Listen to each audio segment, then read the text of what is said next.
Selamat pagi teman-teman dan juga Mas Satya. Pada kesempatan kali ini kelompok kami akan menjelaskan mengenai proyek dari bisnis internasional kami yaitu PhD kami mengenai MedMed.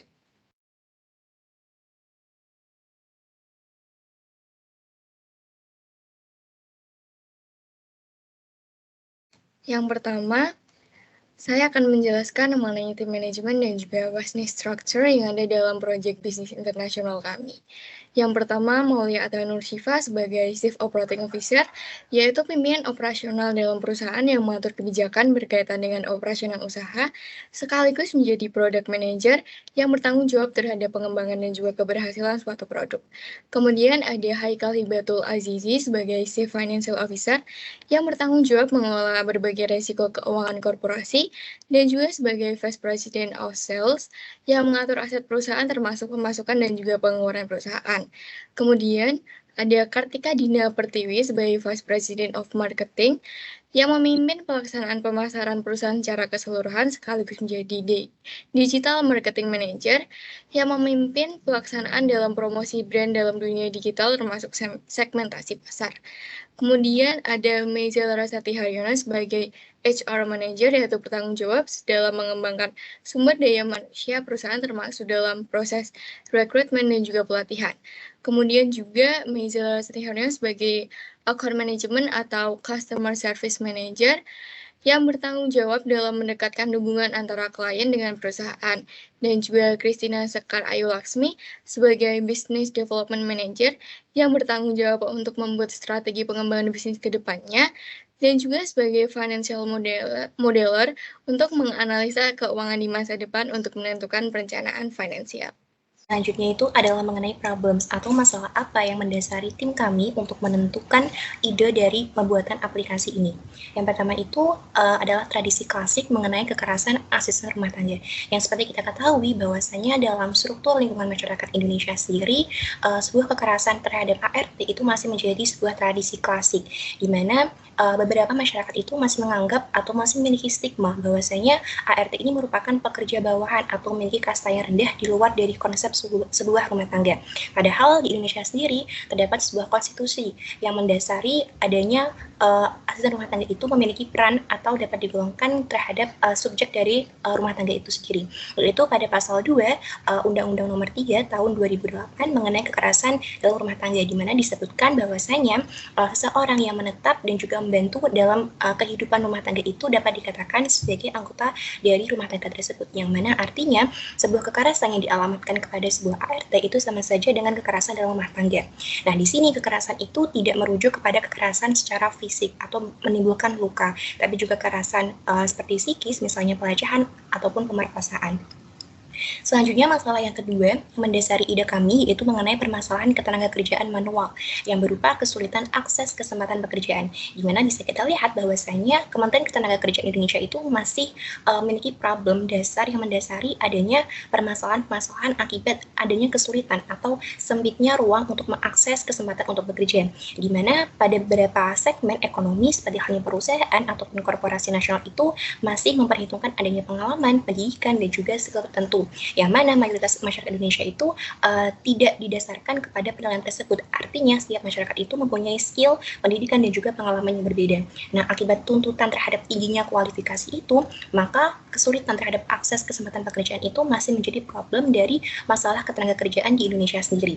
Lalu yang ketiga itu adalah mengenai penghindaran kewajiban kaum majikan meliputi penyimpangan pelaksanaan kontrak. Nah, dalam sebuah rekrutmen terhadap asisten rumah tangga itu atau ART, biasanya terjadi sebuah kecenderungan di mana kaum majikan itu menekan kontrak, yang mana kontrak itu berisi pasal-pasal atau klausa-klausa menyatakan bahwasanya kelebihan dari bekerja di lingkungan rumah tangga si majikan. Tapi pada dasarnya dalam prosesnya atau keperjalanannya itu si kaum majikan ini melakukan penyimpangan terhadap pelaksanaan kontrak meliputi penghindaran upah, terus adanya pemaksaan terhadap jam kerja dan juga pemangkasan hari-hari libur tertentu, yang mana itu juga merujuk kepada poin pertama yang masuk dalam kekerasan terhadap asisten rumah tangga. Yang selanjutnya itu adalah mengenai kerumitan birokrasi kerja sosial yang berupa perbedaan implementasi sistem kualifikasi.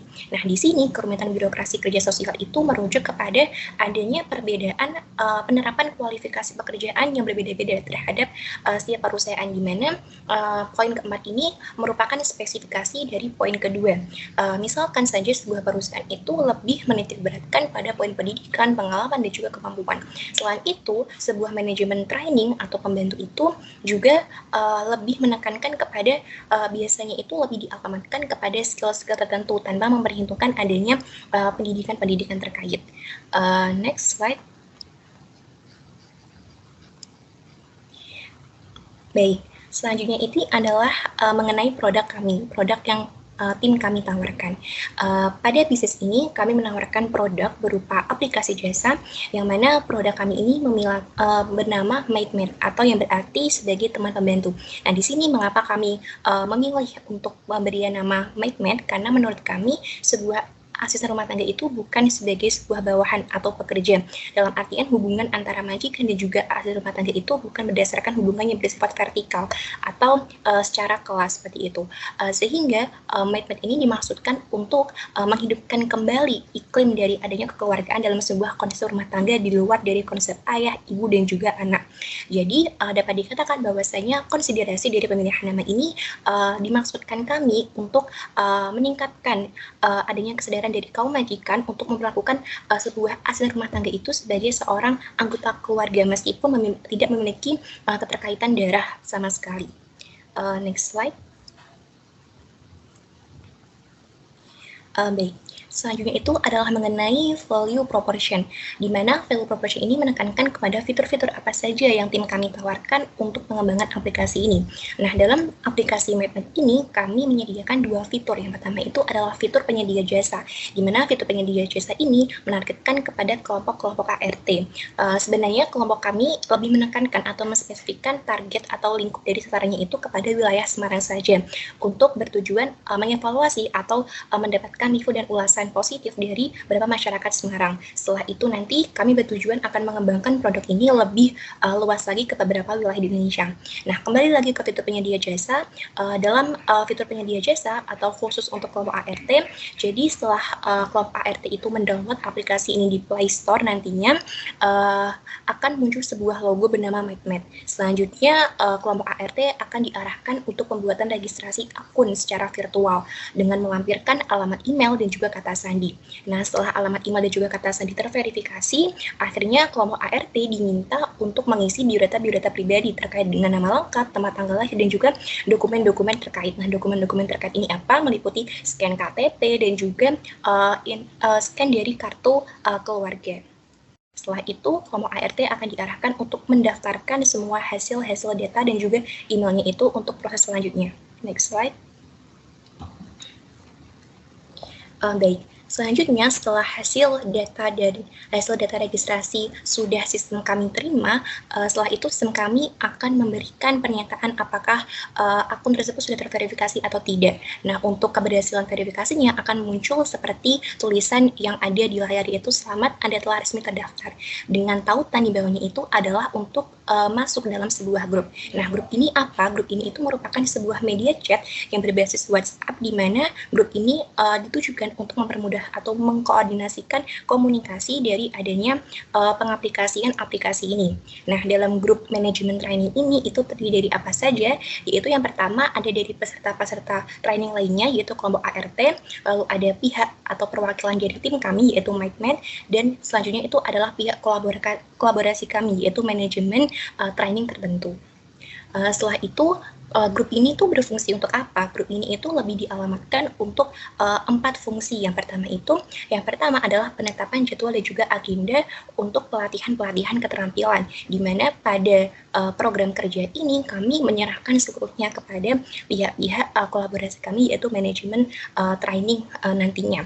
Lalu yang selanjutnya itu adalah kami akan mengirimkan dari pihak MaidMed akan mengirimkan sebuah link form evaluasi kompetensi, di mana link form ini akan dikirim dikirimkan secara periodik, misalnya 1 minggu sekali atau bahkan 2 minggu sekali, untuk mengukur apakah penilaian dari pihak manajemen trainernya ini memang aktual atau tidak, karena dari pihak kami juga ingin mendapatkan transparansi dari penilaian kami secara langsung. Lalu yang ketiga itu adalah pengumuman lolos atau pengumuman diterimanya suatu ART untuk masuk ke dalam sistem kami, di mana setelah ART itu dinyatakan lolos dalam kompetensinya, nanti akan diumumkan melalui informasi melalui email kepada ART-ART tertentu. Lalu yang terakhir itu adalah penerbitan atau penyusunan dari sertifikat, di mana sertifikat ini juga ditujukan untuk para ART, dan sekaligus dari sistem kami akan secara otomatis menampilkan atau memperbarui setelan profil dari akun-akun ART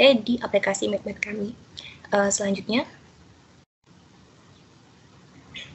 baik, dan yang untuk fitur kedua itu adalah fitur mengenai penggunaan jasa. Nah, di sini fitur penggunaan jasa itu menekankan kepada kelompok calon-calon majikan atau pengguna jasa ART kami nantinya.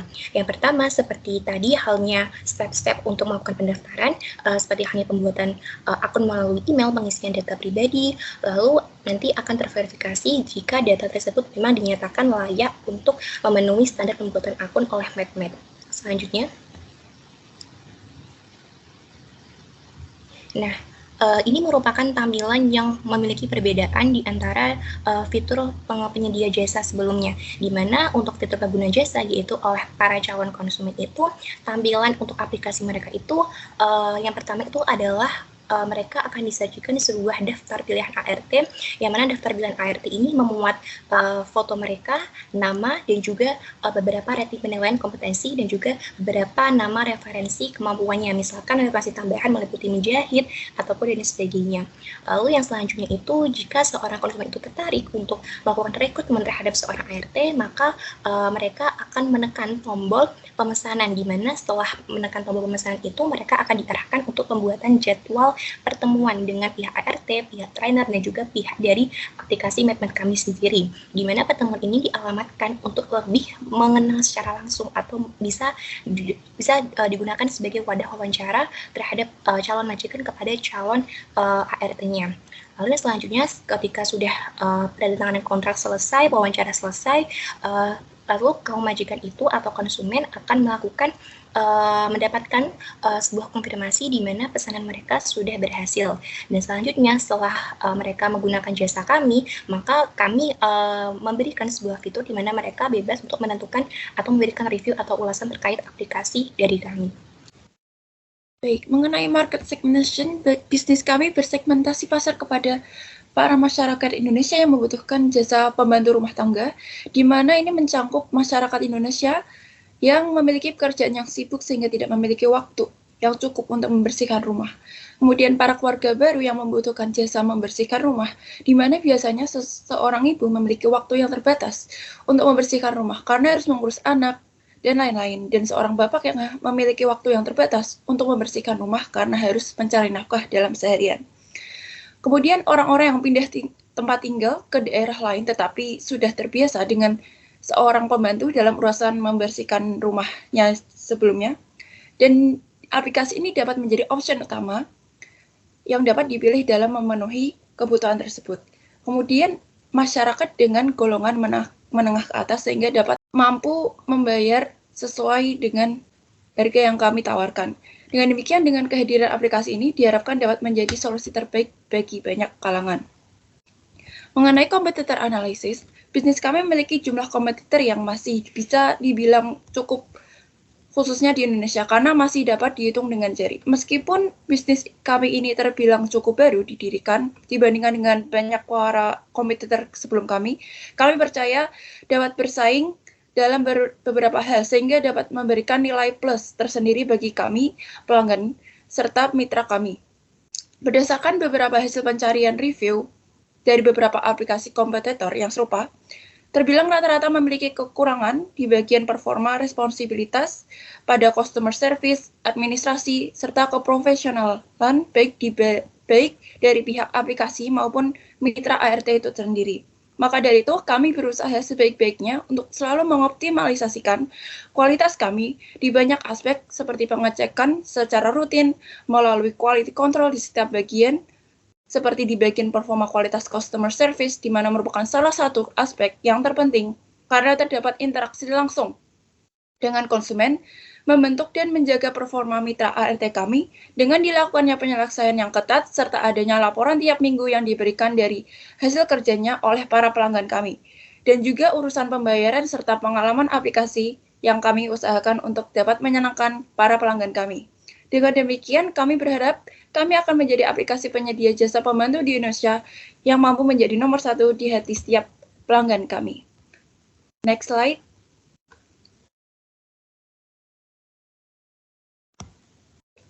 Mengenai channels yang kami gunakan, kami akan melakukan promosi dengan menggunakan beberapa fitur yang berkaitan dengan media sosial seperti Instagram Ad dan TikTok Ad.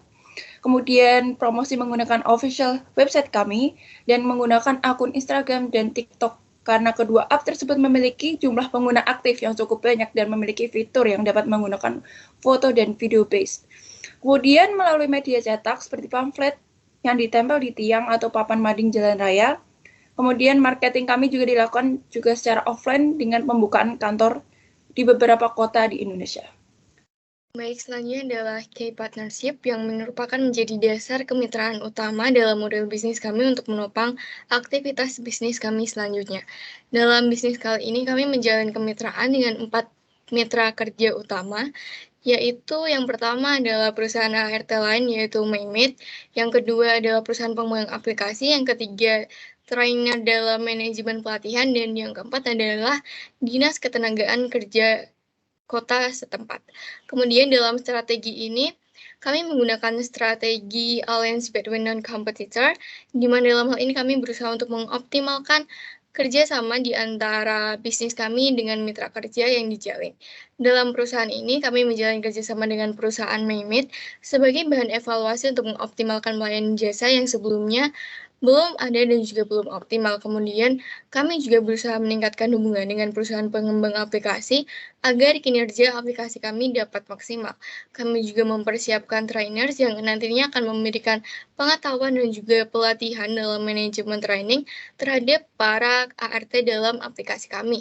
Kemudian kami juga bekerja sama dengan Dinas Ketenagakerjaan Kota setempat, yang dalam hal ini Dinas Ketenagakerjaan Kota Semarang sebagai jembatan yang menjembatani hubungan kami, yaitu perusahaan Maymit dengan tenaga kerja di wilayah tersebut. Baik, selanjutnya adalah income streams yang merupakan sumber pemasukan dari perusahaan kami.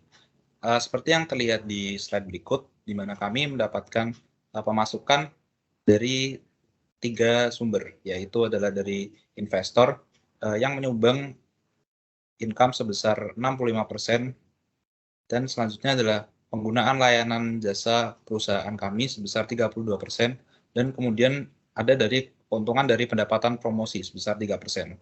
Selain itu juga kami memperoleh keuntungan dari pembagian rasio keuntungan layanan jasa sebesar 80/20, yaitu adalah 80% adalah untuk operasional perusahaan dan 20% untuk tenaga ART.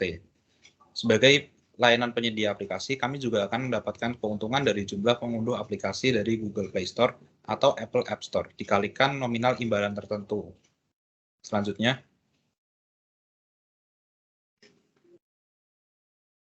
baik, berikut adalah cost struktur dari perusahaan kami. Ini merupakan cost struktur non-annual atau bulanan. Untuk saat ini kami mengeluarkan dana untuk beberapa keperluan seperti pembayaran gaji dari para pegawai ART dan juga pembayaran gaji dari pegawai kantor. Selain itu juga kami juga akan memberikan bonus kepada mitra ART berdasarkan performanya dalam menerima request layanan maupun kompetisi antar mitra ART yang kemudian nantinya akan diadakan. Kami juga akan menanggung biaya operasional seperti biaya listrik dan air, biaya perlengkapan, biaya pemasangan aplikasi online Google Play Store dan Apple App Store, serta biaya pemeliharaan dan perbaikan dari sistem aplikasi, server, dan database. Annual outcome atau biaya yang dikeluarkan setiap tahun. Untuk biaya yang dikeluarkan setiap tahun ini ada yang pertama sewa gedung. setelah mensurvei harga-harga gedung di daerah Semarang, dan yang sesuai dengan budget kami sekarang adalah sekitar 60 juta. Lalu ada biaya pelatihan tenaga kerja tiap tahun yaitu 40 juta. Untuk pelatihan tenaga kerja ini bukan hanya pelatihan tenaga kerja ART saja, tetapi juga karyawan yang nanti akan bekerja di perusahaan kami. Lalu ada peralatan seperti komputer, meja, kursi, lalu LCD dan lain-lain itu sebesar 30 juta. Lalu ada biaya strategis dan biaya tak terduga ada 20 juta. Dan total dari pengeluaran biaya selama 1 tahun ini adalah 150 juta.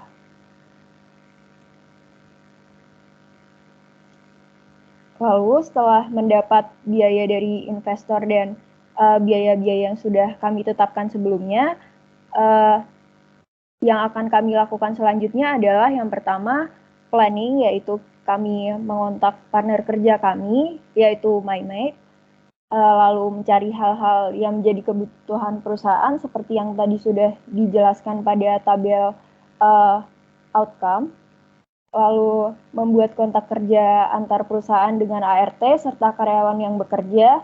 Hal ini digunakan agar apa-apa saja yang harus dilakukan oleh ART dan karyawan yang akan bekerja di perusahaan kami lebih jelas. Lalu implementasinya, kami akan melakukan open recruitment ART dan tenaga kerja yang akan bekerja di perusahaan kami, lalu memperbaiki aplikasi MyMate yang sudah ada, dan kami juga akan membuat aplikasi baru yang seperti tadi sudah dijelaskan rekan saya sebelumnya. Lalu kami akan memberi training bagi tenaga kerja yang lolos dan yang akan diterima di perusahaan kami. Lalu setelah hal tersebut berjalan, kami juga akan melakukan controlling, yaitu kami mengontrol aplikasi yang sudah kami buat agar tidak mengalami kendala dan untuk memberikan kenyamanan bagi para pengguna-pengguna aplikasi kami. Lalu kami juga melakukan pengawasan terhadap pekerja kami, terutama ART, agar tidak melakukan penyelewengan saat mereka bekerja. Baik, sekian presentasi dari MyMate. Mohon nantikan aplikasi kami di ke depan.